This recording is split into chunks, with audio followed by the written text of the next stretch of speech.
To another week in advance. How you doing tonight, Christopher? Fantastic. How are things there in Los Angeles? Well, it's been hot, but we've been having muggy weather. So it's been muggy and it's been Florida weather here. Really weird. And we had lightning strikes. I don't know if you saw it in the news. It struck like 15 people, and we had a person die on the beach here just suntanning.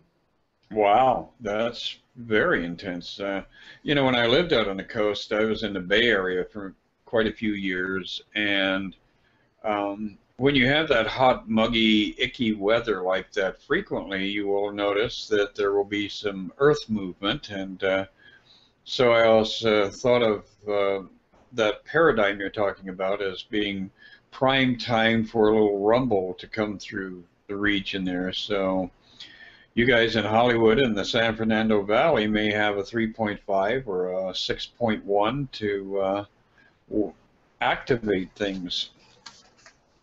Well, it's interesting. This is that Mars-Jupiter square in the astrology right now. I've been calling it being stretched, so I could see how including here the Earth and the plates are being stretched.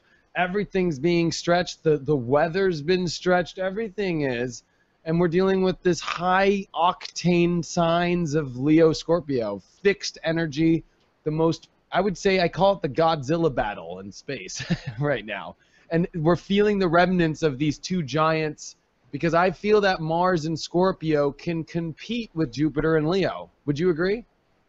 Oh, it absolutely does. And I think that Mars, whenever it enters Scorpio, I think it has such a strong affinity for that sign and such a familiarity with the Scorpio energy. Because just looking at the symbol, Mars has got that little arrow attached to it there. It's kind of like it prods. It wants you to move forward. It wants you to get beyond whatever fear factors that Scorpio is digging up from the interior. So yeah, well, I think there are a lot of things right now that are being fired off with Mars squaring both Jupiter and Mercury. And I think we're going to definitely see a lot of edgy communication before we arrive at that negotiation table where we can actually sit down and communicate about resolving our differences. So the edge first, and then hopefully as we see things progress over the next couple of months, there will be a general calming down and everybody will get back on the same page.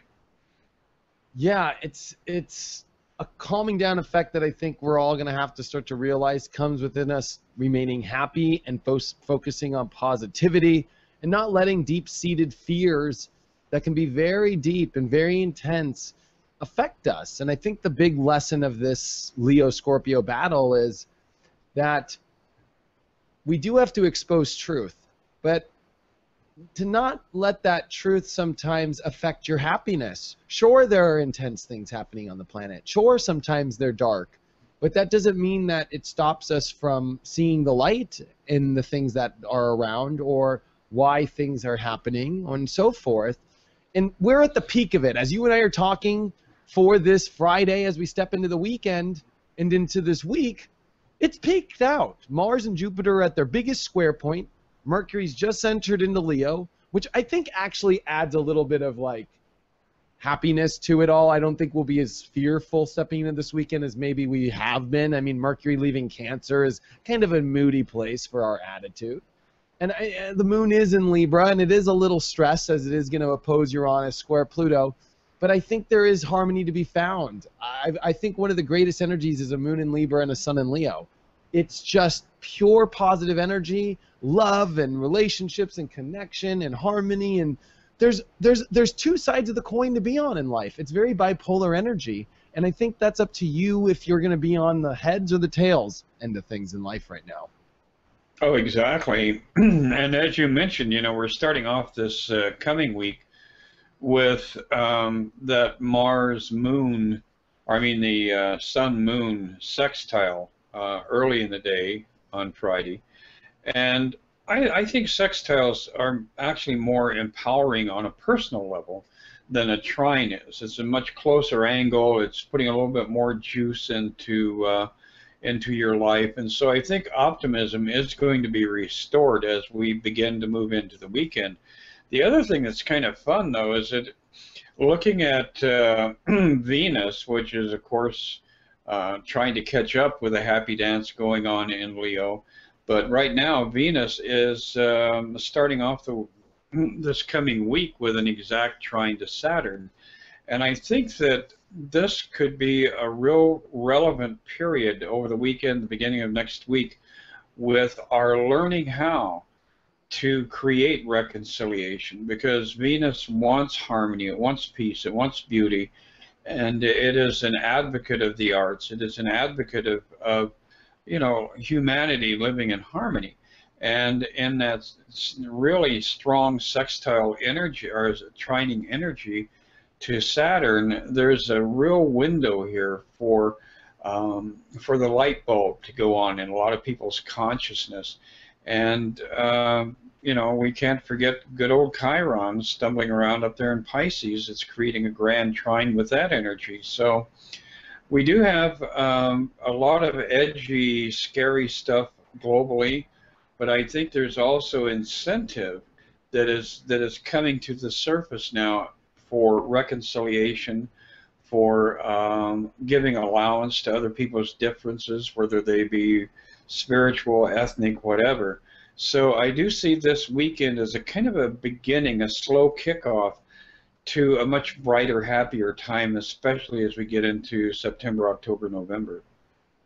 I agree. The energy ramps up, but I do feel we are tested because that moon in Scorpio, I think, will pull out some stuff that could be creepy crawlers.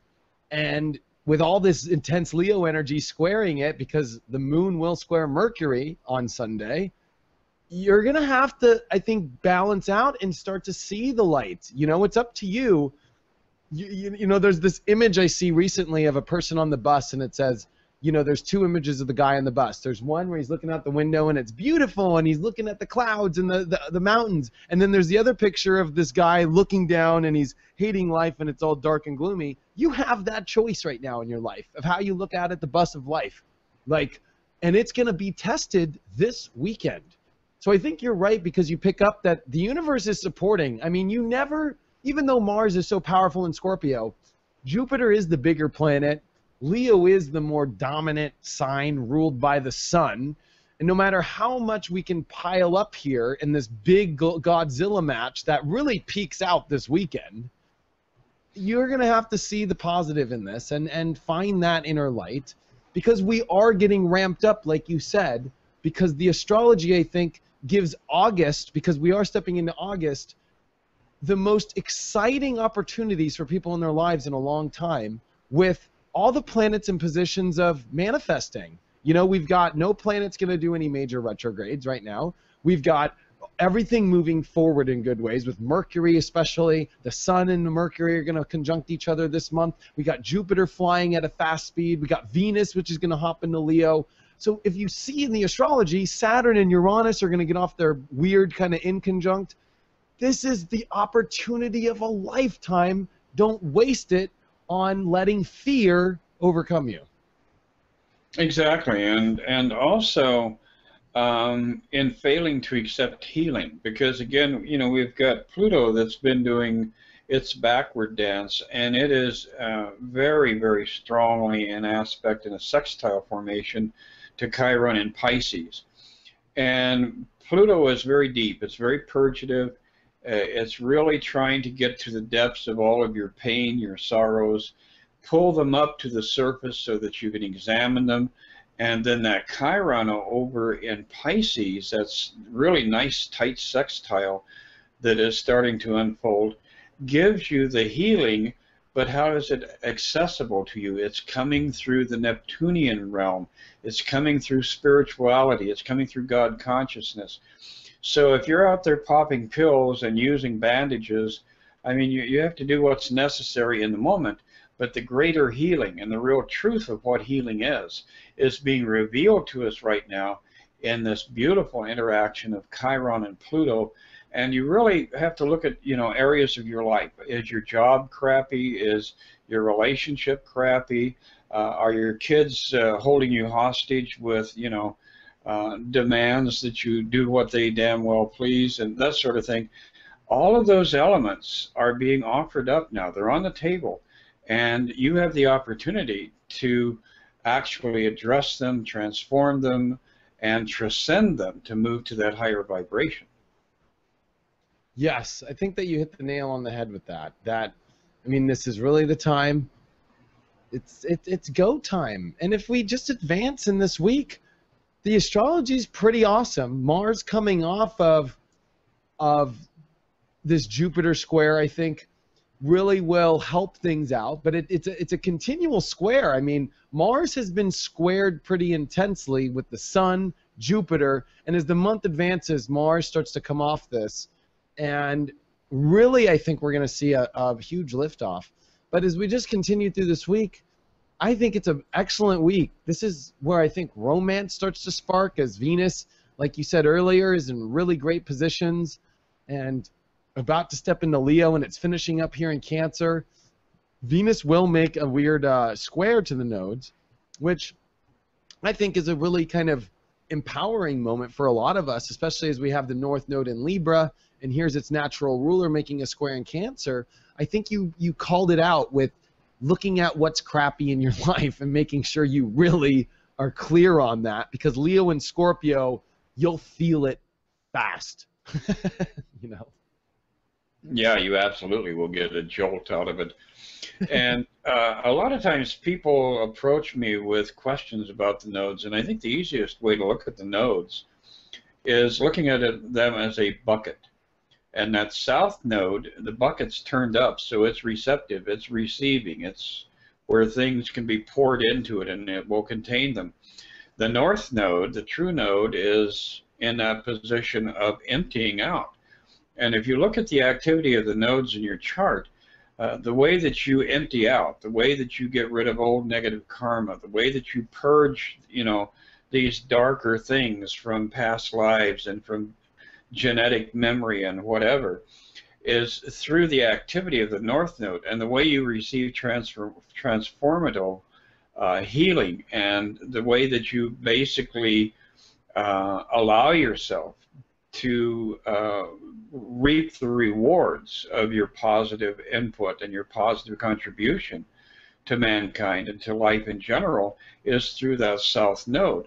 So when the nodes are, being activated, you have to really look at your chart and come to some conclusions about what the deeper meaning of this is and where it's positioned in your chart.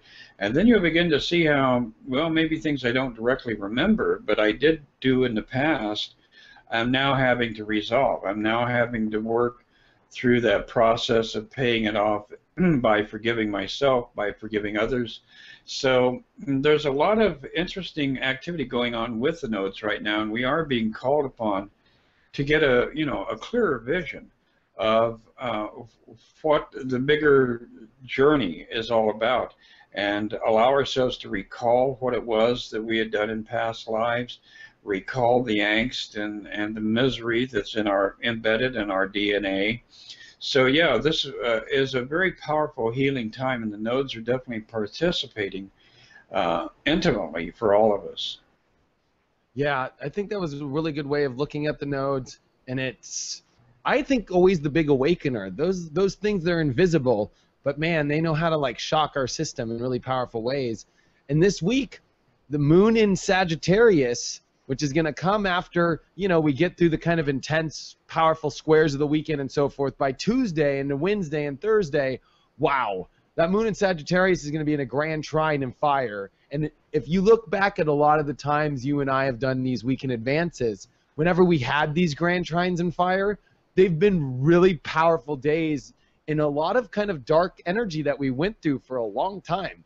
I feel like this could be a week where people are just shocked on how much light can really show up in your life this week.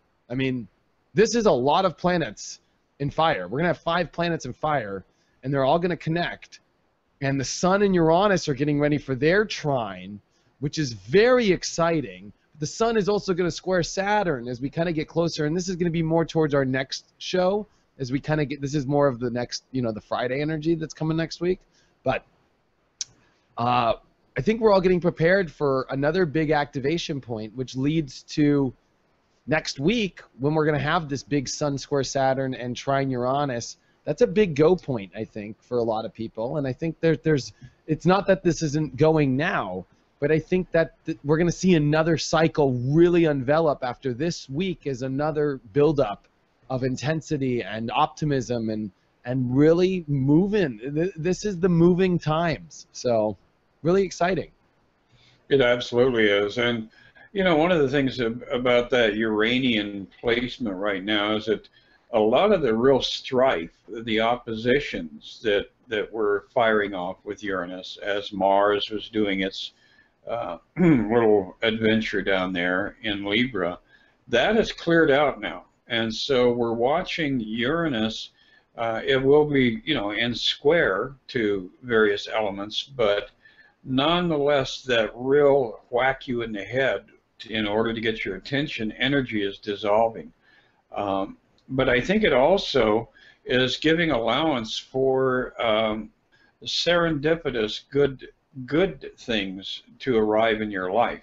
Because as we begin to see that increase of that trine energy that you were just speaking about, we're going to see the sun putting a lot of juice in Uranus. We're going to see the moon in Sag really pulling the polarities, the masculine, feminine, day, night, positive, negative. All of that energy is going to become synergetic, and the way it's going to be released is through the unexpected. So I would say this coming week there is potential for you to be in the right place at the right time for an amazing shift forward, for a door to open that you have felt was forever closed, for an opportunity to appear, for a promotion to come along. You know, go out and buy a lottery ticket. I mean, this is a very, very optimistic alignment, and it can be a very personal one if you claim it for yourself. Yes. And this is the time to claim everything. I mean, too much energy in Leo like this and Scorpio are the fixed signs and the most intense of the fixed signs. And they go and they deal with the heart and, I mean, let's just be honest, the genitals. Those are some pretty powerful body parts. So, you know, this is where you go. And there's really no excuses at this point. This is where there's open field, you know? Like, so there's really no excuse. There's nothing in the way. It's yourself. It's your own darkness or your own light. And wherever side of the fence you're on for this, we have to learn the contrast of both, though. And I think that if you can balance both out very well, which is intensity and heart and passion and love, you're going to score and receive exactly what you just talked about. Oh, absolutely. It really is starting to become more and more obvious, I think, to not only our subscribers, but to a lot of people just, you know, who are starting to take that next step to begin to awaken to reality, that we are in truth the masters of our own fate. And astrology is giving us a very clear process, or a roadmap, I guess is the best way to put it, as to how these elements are forcing us into this position of acknowledging that and then taking on the responsibility of changing our mind about our lives and then having the subsequent results arrive, which is the transformation of our lives. Yeah. And all of this, in actual fact, is built on that idea of I have the power within me. And right now, when the sun, which is, you know, the powerhouse of the solar system, it's the activator, it's the life source, with it in Leo, which is, you know, the center of the heart, the strongest part of the physical body that, you know, sustains the body. The heart is pumping constantly. We're getting this huge surge of energy into that heart region. The potential for us to, like you had said, and like I had said, claim our healing, claim our power, claim our destiny is right at our fingertips here. It's right here. I think that we should just leave this to the cards. But I just want to say one thing. As we do end the week, the moon does slip into Capricorn and then gets ready for these big squares and trines. And, get ready, because if you're ready to climb, this is it. And we're also getting ready because next weekend, is getting ready for the full moon too. So with the moon really waxing up right now, like I think we just said, I think the whole message today is holy cow, go. Right, and that full moon is going to be unfolding in the only air that's going to be really active over the next few weeks here. It'll be unfolding in Aquarius, so that again is pulling us into that realm of understanding, analyzing, intellectually being able to comprehend what our world is all about. So yeah, that's going to be a very interesting full moon to watch. Yes. So starting off, and I will mention that these are new cards. I just went out and bought a new deck. It's the same deck I've been using, but they don't stick together, and there are no remnants of like tamales and guacamole on them. Oh, so perfect. Yes, so you're getting the pure version of the tarot here, and unfortunately my light is. Let's see if we can tone that down. Well, not much, but that's the Four of Coins. We start off with a little bit of what we were talking about, the fear factor. I think this whole week has been giving us a lot of scary imagery. I think we've been having to confront a lot of our own deeper fears. So Friday morning, we're stepping into this 3-day journey through the weekend, and we really have to look at what it is that's motivating us. Are we motivated by desire for healing and transformation, or are we just in panic mode trying to run away from the demons that have been, pursuing us? But look at this. As we move into the weekend and through the weekend, we arrive with the King of Coins. The King of Coins is all about getting grounded, reclaiming your anchor in this world, and recognizing that you do have the power to make things happen, being able to be a manifester, bringing things into manifestation, fruition. So it's going to be a very earthy, visceral, hands-on kind of weekend, very, very sensitive, and very, very organic, I guess is probably the best way to describe it. As the weekend unfolds and then we move into Monday, a little bit of celebration, a little bit of that awakening, that awareness comes into the picture, and we realize, hey, we're not only surviving, but we're in that process of ascending to a higher way of life, opening ourselves up to new opportunities and participating. That Three of Cups, well, I'll hold it up here again. You can see that all the individual players are holding hands. They're participating. They're bonded. So I think recognizing our bond with the world that we inhabit is very, very key to your success getting through the weekend and starting off next week. Next week really is all about trust. We have the Fool card. This is probably the most powerful card of the ones that I'm drawing tonight. The Fool card shows up whenever we have to exercise radical trust. It is a card that tells us that even though we may have a sense of what the future holds, the future is still unwritten, and there are always variations, gurgles and bubbles and blips that we're not anticipating. So if we live in that state of trust in that higher force, then it will, bring us through to a good outcome. And the final card is Illumination, the Hermit card. And within that idea of the Hermit, we see the old guy, not unlike myself, the old guy, who is, he's transcended the trouble and the strife in the world, and he's gone up to his mountaintop. He's finally arrived at a place where he can proclaim to the world, I have a vision, I have the light here, it's within me, and it's within you. And he's holding that out. So I think by the end of next week, we're all really going to discover another layer of our own inner light and be able to share that with those around us. thereby lifting up the collective. So very, very good week, very powerful week. Wow, really powerful cards, all those pentacles.